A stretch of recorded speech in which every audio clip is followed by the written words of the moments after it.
નમસ્કાર મિત્રો, option trader Gujarati new learning વિડીયોમાં આપ સૌ મિત્રોનું હાર્દિક સ્વાગત છે.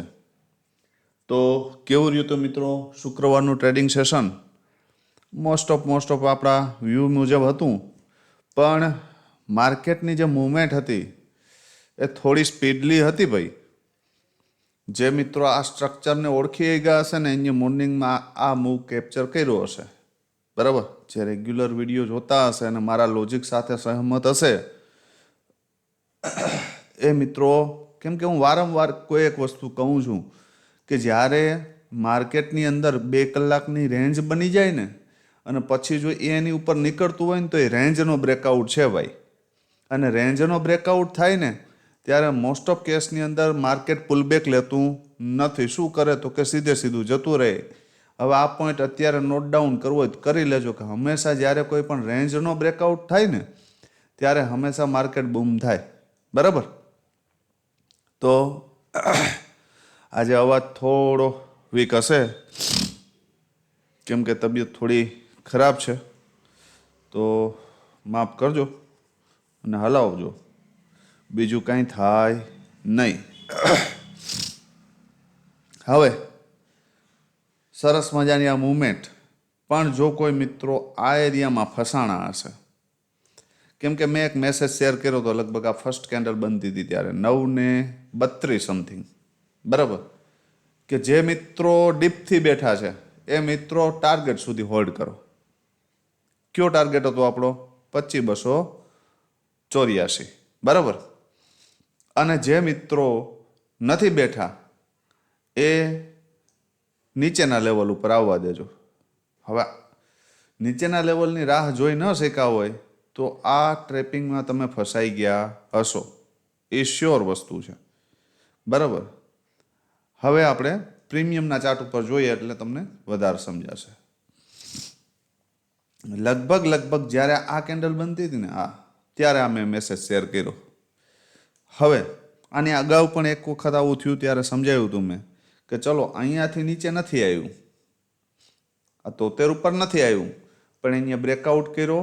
બ્રેકઆઉટ કરીને પછી શું કર્યું તો કે ચલો એકવાર રિટેસ્ટ કર્યું, ફરી ઉપર ગયું અને ફરી રિટેસ્ટ કરીને આ હેમર બનાવી. ત્યારે તો તમે કન્ફર્મ હોવા જોઈએ કે ચલો હવે આને આ લેવલને બ્રેક કરવું નથી. તો અહીંયાથી નાનો એવો સ્ટોપ લોસ આવતો હતો, તો આને નીચેનું લેવલ કહેવાય ભાઈ, સમજાય હે? આને નીચેનું લેવલ જ કહેવાય, કેમ કે આ અહીંયાથી માર્કેટ આ રેન્જની અંદર રહે છે અને અહીંયાથી આ સેકન્ડ ટાઈમ હેમર બનાવે છે. તો અહીંયાથી જે મિત્રો પકડી શક્યા હશે તો એને આ ટાર્ગેટ સુધી બેસી શકાય. પણ જો આ મૂવમેન્ટમાં કોઈ મૂવમેન્ટ કેપ્ચર કરવાનો પ્રયત્ન કર્યો હશે તો યા તો કોસ્ટ ટુ કોસ્ટ ગયા હશો, ટાર્ગેટ મળ્યો હશે નહીં. બીજી વસ્તુ, પુટના ચાર્ટની અંદર આપણે ઘણી વખત આ વસ્તુ સમજાવી છે કે જ્યારે કોઈ પ્રીમિયમ પાસે બેઝ કે સપોર્ટ ના હોય ને ભાઈ, તો એને ફરજિયાત શું થવા દેવું પડે? BOS આ પેટર્ન બનવા દેવી પડે તો અહીંયાથી એન્ટ્રી થાય, બરાબર. પણ આવું ક્યાંય થયું નથી, જોઈ લ્યો.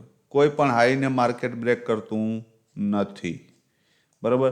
તો આમાં ક્યાંય એન્ટ્રી પોસિબલ નથી. જ્યાં સુધી સપોર્ટ કે બેઝ ન હોય ત્યાં સુધી એ પ્રીમિયમને ફરજિયાત BOS થવા દેવું પડે, બરાબર. જો મારી વાત સાથે સહમત હોય કે હા સાહેબ તમે આ વસ્તુ કીધેલી છે તો કોમેન્ટમાં જણાવજો, બરાબર. તો આ પ્રીમિયમની અંદર તો કશું બનતું નહોતું, બરાબર. હવે આપણે જોઈએ, એક મિત્રનો પ્રશ્ન હતો કોમેન્ટમાં, એ લઈ લઈએ પહેલાં કે સાહેબ તમારું ટ્રેડિંગ સેશન સેટઅપ કેવું હોય છે, મતલબ કેવું હોવું જોઈએ એમ, અને ફરજિયાત મોબાઈલમાં ચાલે કે કોમ્પ્યુટરમાં કે લેપટોપમાં કરવું પડે.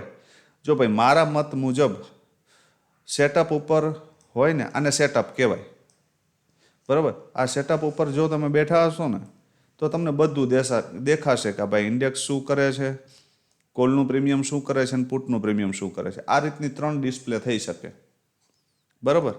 દેખાય છે તમને? આ ગ્રોનો ચાર્ટ છે. આ ગ્રોની અંદર અહીંયા આ જગ્યા છે ને, અહીંયાથી તમે ક્લિક કરશો ને એટલે તમારે જે રીતની ડિસ્પ્લે રાખવી હશે ને એ પ્રમાણે રહી જશે. આનાથી ફાયદો શું થશે કે ઇન્ડેક્સ બ્રેક કરે છે તો કે હા, કોલનું પ્રીમિયમે ધારી લ્યો કે હું તમને એવી સલાહ આપું કે ભાઈ આ પ્રીમિયમ અહીંયા બાય બને, બરાબર? તો આ પ્રીમિયમ આ એરિયામાં ક્યાંક ઓપન પહોંચે અહીંયા, અને ફરી પાછું આને તોડતું હોય ને તો આ પ્રીમિયમ અહીંથી બાય બને, બરાબર? તો તમને આ બધું દેખાશે, બધું કે આ ચાર્ટ શું કરે છે, આ શું કરે છે, અને ઇન્ડેક્સ શું કરે છે, બરાબર? તો ક્લિયર રહેશો તમે. એટલે અત્યારે લગભગ લેપટોપની કિંમત 12 થી 15 હજાર છે. નવા ન લઉં તો સેકન્ડ લેશો ને તો 12 થી 15 હજારમાં સારી એવી લેપટોપ મળી જશે કે જે તમે ચાર્ટ રીડ કરી શકો. તો બને ત્યાં સુધી લેપટોપનો યુઝ કરવો ફૂલ ટાઈમ ટ્રેડરે. કે જે મિત્રો ખરેખર આમાં કંઈક કરવા માગે છે, બનવા માગે છે, તો એ લેપટોપ સિવાય કામ કરવું જોઈએ નહીં. મારા પર્સનલ વ્યૂ પૂછો તો, બરાબર? તો આ રીતનું સેટઅપ કરી દેવાનું. ગ્રોની અંદર આ સિસ્ટમ આવે છે, બીજામાં આવે કે નહીં ખબર નથી, પણ હું ચાર્ટ ગ્રોનો જોઉં છું અને ટ્રેડિંગ કોટકમાં કરું છું, બરાબર? કે કેમ કે એની અંદર બ્રોકરેજ ઓછું આવે છે બધા એપ્લિકેશન કરતાં, બરાબર? ગ્રો લઈ લ્યો, ઝીરોધા લઈ લ્યો, કોટકમાં થોડું બ્રોકરેજ ઓછું આવે છે. એટલે જે મિત્રોને કોટકમાં એકાઉન્ટ ખોલવું હોય તો કોમેન્ટમાં જણાવજો, લિંક આપી દઈશ મારા રેફરલ ઉપરથી, જો કોઈ મિત્રો જોડાવા માગતા હોય તો, બરાબર? અથવા તો ટેલિગ્રામમાં મેસેજ કરજો, બરાબર? તો આ રીતનું સેટઅપ હોવું જોઈએ, બરાબર? બીજા કોઈ મિત્રના પ્રશ્નો હોય તો કોમેન્ટમાં જણાવજો, નેક્સ્ટ વિડીયોમાં આપણે કવર કરશું. હવે જોઈ લઈએ ભાઈ આવતીકાલે શું થઈ શકે. હવે જો ભાઈ આવતીકાલનો સીન કંઈક અલગ છે,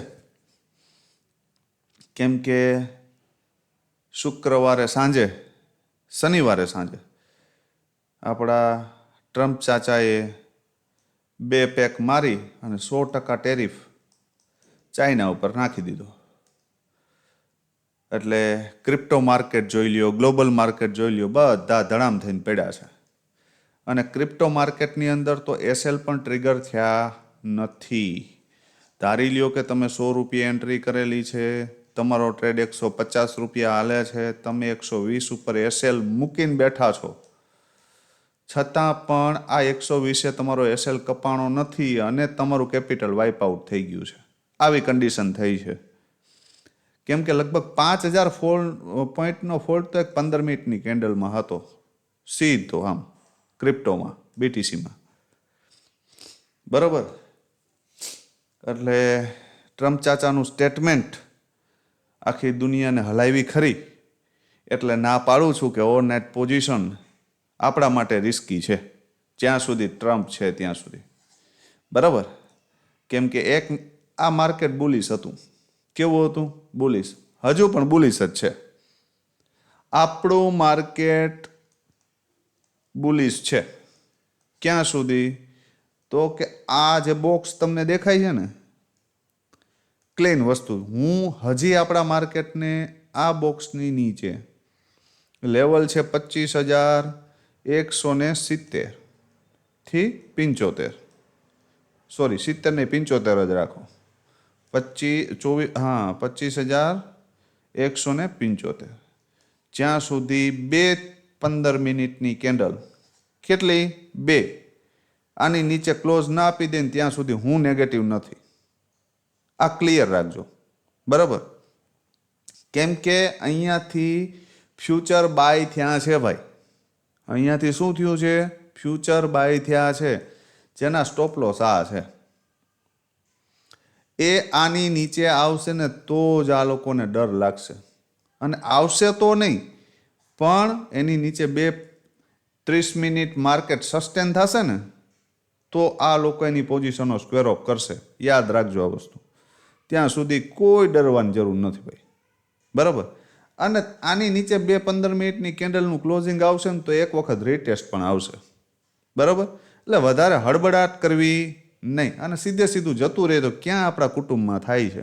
જવા દો ભાઈ, આ 25,000 બ્રેક કરશે પછી જોશું, બરાબર? ક્યાંક તો ઊભું રહેશે ને. ધારી લ્યો કે અહીંયા ઓપન થયું છે અને અહીંથી આમ સીધે સીધું અહીંયા જતું રહ્યું, તો આનું રિટ્રેસમેન્ટ લેવા દેશું. કન્ફર્મ તો થઈ જ જશું કે ડાઉન ટ્રેન્ડ કન્ટિન્યુ છે. એડવાન્સમાં શું કામ આપણે એવું વિચારવું? ગામ આખું અત્યારે યુટ્યુબ ખોલો એટલે એવું જ દેખાય છે, ક્રશ, માર્કેટ ગીર જાયેગા, તૂટ જાયેગા. કેટલાય મિત્રોના મને આજે ફોન આવ્યા, સાહેબ શું થશે કાલે? ભાઈ કશું નથી થવાનું. આપણું માર્કેટ એટલું નબળું નથી. તમે વિચારો કે આ એરિયામાંથી બાઇંગ છે અને એ પણ FIDIનું. કોનું? મોટા જગલ બિલાડાઓએ આ બાઇંગ કરેલું છે, બરાબર? તો એ પોતે લોસ લેશે નહીં. અને ધારી લ્યો કે માર્કેટ આ એરિયામાં ક્યાંય પણ ઓપન કરી દીધું, 130 કરી દીધું, 150 કરી દીધું, ક્યાંય પણ કરી દીધું, એક વખતે પુલબેકમાં આવશે, બરાબર? જો મોર્નિંગમાં ધારી લ્યો કે આ એરિયામાં ક્યાંક ઓપન થયું અને અહીંયાથી જો એક કેન્ડલ 211ની ઉપર ક્લોઝ કરાવી દીધી ને એટલે હાઈ બતાવી દેશે, અથવા તો આ ક્લોઝિંગ બતાવી દેશે. પછી એને ડાઉન જવું હશે ને તો અહીંયાથી નેગેટિવિટી આવશે. સમજાય છે? બે જ કન્ડિશનની અંદર માર્કેટ ડાઉન આવી શકે.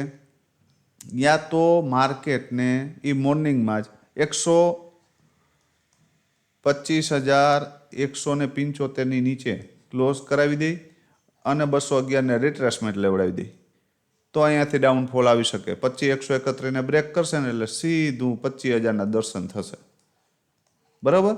બીજી કન્ડિશન કે ધારી લ્યો કે મોર્નિંગમાં જ અહીંયા આમ ઉપાડી લીધું સીધું, જ્યાં ઓપન થયું અહીંયાથી સીધું અહીંયા, તો આ એરિયા ઉપર નજર રાખજો કે અહીંયાથી રિજેક્શન આવશે, બરાબર?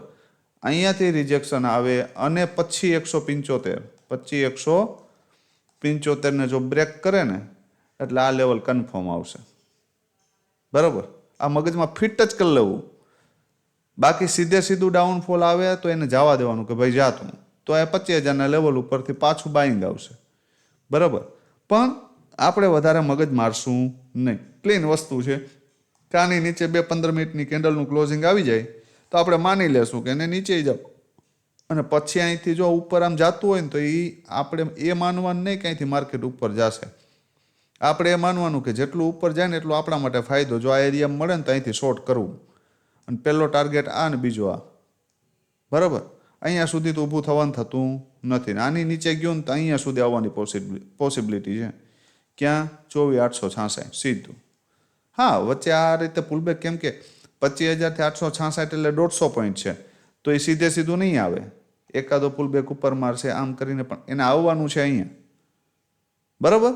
આટલો ક્લિયર રાખજો. અપસાઇડ માટેના ધારી લ્યો કે માર્કેટ અહીંયાથી આવ્યું, આની ઉપર ફરી પાછું 211ની ઉપર ક્લોઝ કરી અને જે લો માર્યો છે ને એ લોની નજીક ફરી પાછો આવે ને તો અહીંથી બાયની ઓપોર્ચ્યુનિટી, બરાબર? અને આ હાઈ બ્રેક કરી દે ને એટલે પેલો ટાર્ગેટ આ, અને આની ઉપર જશે ને તો 395 અને 447 આવી શકે. કોઈ મોટી વાત છે નહીં, બરાબર? આટલું ક્લિયર. સ્ક્રીનશોટ માર લેજો.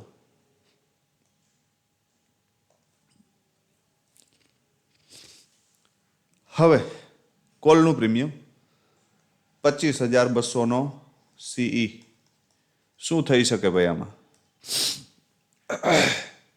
હવે જો ભાઈ આ પ્રીમિયમની મારા મત મુજબ રાઇટ વેલ્યુએશન ક્યાં છે? તો કે 45. ક્યાં? 45. હું આ લેવલ નથી કહેતો. શું કામ નથી કહેતો? કેમ કે કાલે કેટલું ગેપડાઉન ઓપન થશે ને એ આપણે કોઈ ખબર છે નહીં. 200 પોઈન્ટે થાય, 250 પોઈન્ટે થાય, આપણા માટે આ કોઈ મહત્વનું છે નહીં, બરાબર? પણ જો આ એરિયામાં આવે, અહીંયા સપોર્ટ લેતું દેખાય તો એન્ટ્રી કરી શકાય. 79 પણ, બરાબર? પણ સપોર્ટ લેવા દેજો તો અને તો જ, ડાયરેક્ટ ઘૂસી જતા નહીં. કેમ કે માર્કેટનો ટ્રેન્ડ અપ છે અને ન્યૂઝ છે એ નેગેટિવ છે, તો અહીંયા બે ફાઇટ થશે, બરાબર? તો હળબળાટ ના કરતાં માર્કેટને સ્ટેબલ થવા દેજો 30 મિનિટ. કેટલી મિનિટ? 30 મિનિટ. પછી જ હાથ નાખવાનો પ્રયત્ન કરશું આપણે, બરાબર? કેમ કે એને પોતાનું ડિરેક્શન નક્કી ન કરે ને ત્યાં સુધી એ આપણું ડિરેક્શન નક્કી કરવા દેશે નહીં. તો મોર્નિંગમાં માર્કેટ ધારી લ્યો કે સીધું આ એરિયામાં ક્યાંક ઓપન થયું, અહીંયા આવ્યું, બરાબર? અને અહીંયા થોડી રેન્જ બનાવી અને બ્રેક કરશે ને તો મારા મત મુજબ સારામાં સારી ઓપોર્ચ્યુનિટી. કઈ રીતે કે આને તોડી નાખે, અહીંયા રેન્જ બનાવે અને ફરી 79ની ઉપર નીકળે, બરાબર, તો આપણે એને 141 સુધી તો લઈ જઈ શકીએ. અને એનાથી ઉપર જાય તો આ ક્લોઝિંગ 168 અને એનાથી ઉપર 204 જતું રહેશે, બરાબર. જો આ 168 જશે ને તો એ અહીંયા પણ જતું રહેશે, આ લેવલને બ્રેક કર્યું તો, બરાબર. આટલું ક્લિયર રાખજો. ધારી લ્યો કે આ પ્રીમિયમ 45ની નીચે જતું રહ્યું, ક્યાં? આ એરિયામાં, અને ફરી ઉપર નીકળે, બરાબર. એક વખત લેવલ બ્રેક કરે અને ફરી ઉપર નીકળે ને તો આની અંદર પાવર આવશે. અને આને બ્રેક કર્યા પછી, બરાબર, જો તમારી અહીંયા એન્ટ્રી થાય અને 79ને બ્રેક કરી દે ને તો 141 અને 168 અહીંયા સુધી આવી શકે, બરાબર. આ એક ખાવા પીવાનો માત્ર એક બેઝ કે સપોર્ટ છે 28. એની નીચે પણ સેમ કન્ડિશન, એક વખત તોડે અથવા તો સીધું નીકળે. આને તોડવાની કોઈ જરૂર છે નહીં, કેમ કે અહીંયા આવશે તો માર્કેટમાં હેવી ફોલ આવી ગયો હશે તો અહીંયાથી ડાયરેક્ટ બાઇંગ આવી શકે, બરાબર. અને આ બેઝને રિસ્પેક્ટ કરતું દેખાય ને 28થી લઈને 32 સુધીમાં ક્યાંય પણ, તો અહીંયાથી એન્ટ્રી કરી શકાય. 45ને બ્રેક કરી દે ને તો 79 3x પણ થઈ જશે, બરાબર. અને એનાથી ઉપર જાય ને તો આ હાઈ 100, બસ અહીંયા સુધી વિચારજો, પછી વધારે કંઈ વિચારતા નહીં, કેમ કે આ ખાલી પુલ બેક હશે, બરાબર. પુટના પ્રીમિયમની અંદર જે હાઈ ઉપર ઓપન થયા હશે ને તો એ ડીપ આવશે ને તો આનો એક પુલ બેક હશે. આની અંદર કોઈ મોમેન્ટમ ટ્રેડ હશે નહીં, આ યાદ રાખજો. અહીંયાથી ખાલી 79 સુધી જ વિચારજો, આનાથી વિશેષ કાંઈ નહીં, બરાબર. 28ની નીચે જાય તો આ પ્રીમિયમને આપણે હપ્તે નહીં તો ડાયરેક્ટ નહીં તો હપ્તે પણ ભૂલી જશું, બરાબર. હવે જતા રહો પીના પ્રીમિયમમાં. ખાસ મહત્વની વસ્તુ, પીનું પ્રીમિયમ છે 25,200નો પુટ.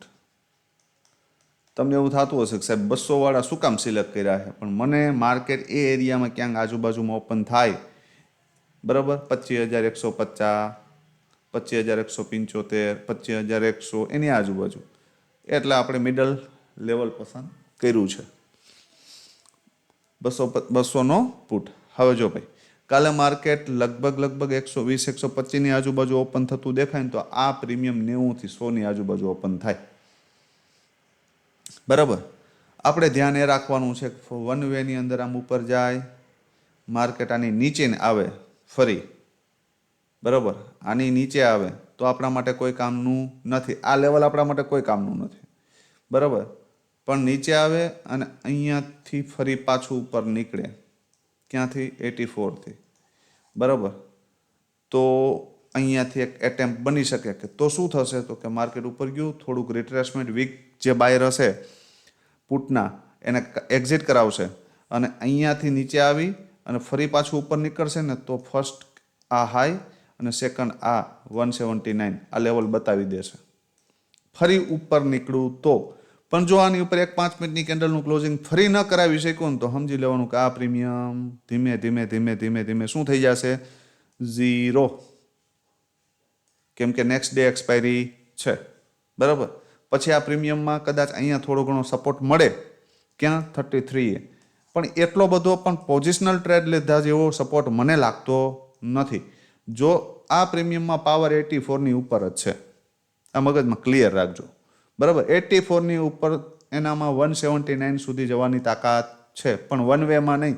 એક વખત ઉપર જાય ને ફરી અહીંયા સપોર્ટ લેતું દેખાય અથવા તો તોડીને ફરી આની ઉપર નીકળે ને તો એન્ટ્રી કરાવીને 133 અને 179 સુધી બલિદાન દઈ દેવાય, બરાબર. આનાથી ઉપર જાય 220, બરાબર. આટલું ક્લિયર. પણ એક વસ્તુ યાદ રાખજો કે ઉપર તમે ટોપ ઉપર એન્ટ્રી લઈ અને આની 84ની નીચે વધીને 5 પોઈન્ટથી વધારે હોલ્ડ કરતા નહીં ક્લોઝિંગ આપ્યા પછી, બરાબર. કેમ કે પછી એની જગ્યા આ છે 33, ત્યાંથી થોડો પુલ બેક અને પછી ગયું, બરાબર. આ મગજમાં ફિટ કરી લેજો.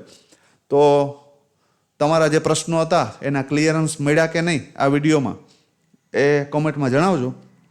અને શુક્રવારે શું કર્યું છે અને લોસ કર્યો છે તો ઓવર ટ્રેડિંગ સાથે કર્યો છે કે કોઈ લેવલ ઉપર બેઠા છે અને લોસ કર્યો છે, ક્લિયરન્સ કરજો કોમેન્ટમાં. કેમ કે ઘણી વખત શું કે સાહેબ લોસ થયો છે, પણ શું કામ થયો છે એનું રીઝન પણ કહેજો ખરેખર લેવલ ઉપર બેઠા હોય અને લોસ થયો હોય તો પણ કહેજો, અને ઓવર ટ્રેડિંગ કર્યું હોય અને લોસ થયો હોય તો પણ કહેજો.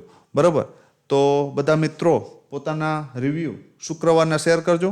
વધુમાં વધુ આ વિડીયો આપણા ગુજરાતી ભાઈઓ સુધી શેર કરજો. બરાબર? અને વિડીયોને લાઈક કરવાનું ભૂલશો નહીં. આવતીકાલે ફરી મળીશું નવા વિડીયોમાં. ત્યાં સુધી જય માતાજી, હર હર મહાદેવ.